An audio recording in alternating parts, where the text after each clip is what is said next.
Welcome to Samba Samba. Enjoy the video. In this video, I will explain how to play Brawl Stars Uno. To begin, combine a standard Uno deck of 108 cards with 24 special Brawl Stars cards. Each player receives 7 cards, and the remaining deck forms the draw pile. The top card is flipped to start the discard pile.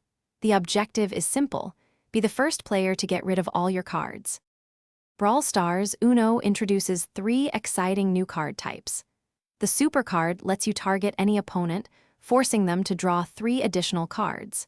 Use a Gadget card to strategically swap your entire hand with another player, potentially giving you an advantage. The powerful Star Power card makes all other players skip their next turn, giving you a significant lead.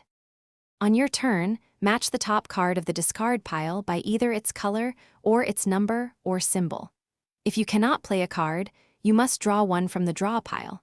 You can play a drawn card immediately if it matches. Strategically deploy your Brawl Stars cards to gain an edge. Always remember to declare Uno when you are down to just one card. The game concludes when a player successfully plays their final card, declaring them the winner of that round. For added fun, consider implementing custom rules, such as drawing 2 cards if a player forgets to say Uno. You could also introduce a brawl rule where players draw 1 card if they play a matching number. Feel free to adapt the rules to suit your group's play style. Thanks for watching. Consider subscribing if we helped you.